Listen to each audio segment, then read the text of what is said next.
Kathy and Steve. I'm Kathy Fillion. And I'm Steve Piacenza. And today we're going to walk you through the basic steps of applying paper to wood with Mod Podge. It's very easy and so fun, and the results are fantastic. We know that you are going to be designing your own projects in no time.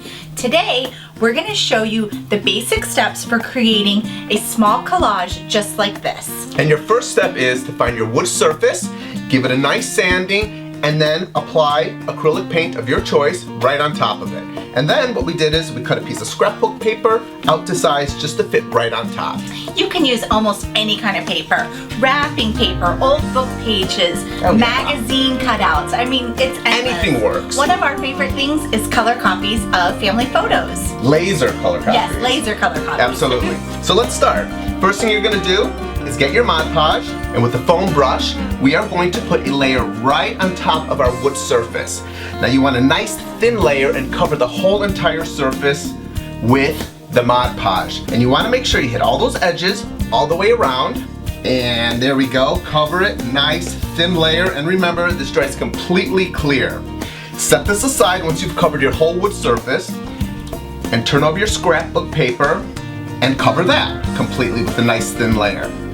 Little trick with this is you want to make sure your edges are completely covered, and you can actually add just a little bit of more of that Mod Podge right on the edges there, just like so.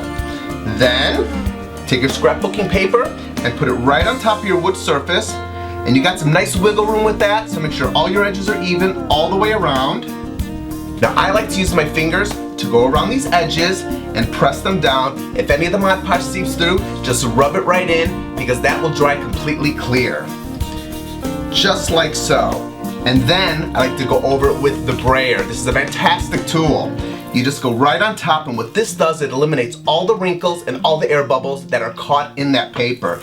You can just push them right out. You can actually hear those air bubbles moving. Little snap, crackles, and pops. And then I like to go in the opposite direction. And there you have it. Now the next thing you want to do is set this aside for 15 minutes to let it dry before you top coat it. Now, for sake of time, we're going to go ahead and do our top coating. But yes, you definitely want to wait that 15 minutes. And when you wait that 15 minutes, it's going to really ensure that you don't get all those wrinkles and bubbles and give you perfection. For the top coating, we're going to use the same gloss formula, because you know Mod Podge is a glue, a sealer, and a finish. So this will be our sealer and finish part. And we're just going to add a nice thick coat to the top, and you can see that I'm brushing only in one direction. And I like to use the foam brush for this. It really eliminates any of those brush stroke lines. Just keep going in one direction, and don't worry about it being cloudy. Make sure you hit all your edges there. This is going to dry completely clear, but with the gloss finish. So I like to go around and get the edges. We're working on our craft mat, so all of this is soap and water cleanup. You'll just be able to wash all that extra Mod Podge right off of there. And there you go. It's really that easy to top coat. Now you're going to want to let this dry for a couple of hours for the gloss formula. And then at that point, you can go ahead and add all your different layers and layers of papers to create the collage.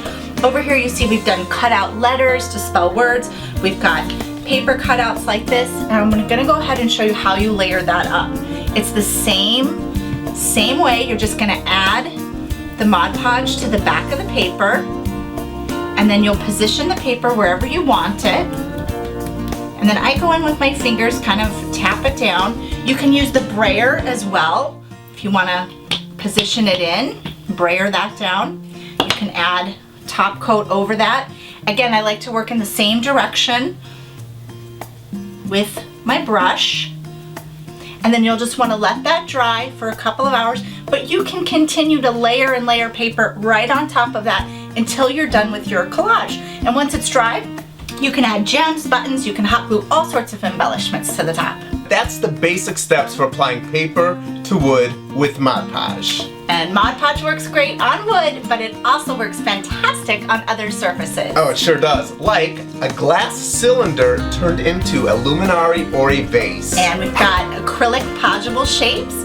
which can easily be transformed into jewelry or scrapbooking embellishments. How about a paper mache box of any size turned into a great gift box? We've got a cardboard hat from the party store, $2. With the Mod Podge treatment, we've got ourselves a royal party hat. All right, how fun is this one?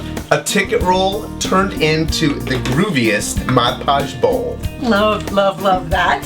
You can also use it on scrapbooking chipboard to create statement necklaces or additional scrapbooking supplies. Just layer that Mod Podge up. And don't forget about game pieces turned into beautiful necklace pendants.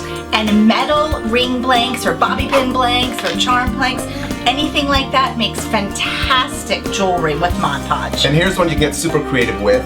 A piece of art using artboard or a piece of canvas.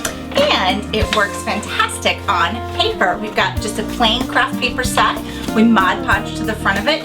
Now we got ourselves a designer gift bag. We could put all these projects in that bag. Oh, it would be one heavy bag. Thank you for joining us on this episode of Mod Podge with Kathy and Steve. Join us again for more tips, tricks, and project ideas using Mod Podge. Thanks. See you guys. That was a fun episode. Yeah, that was awesome. Yeah. But we need to finish this collage because it looks we already pretty have it. You sad. can finish it. I'm taking this one home. I don't have a ribbon on it. Tough. Bye.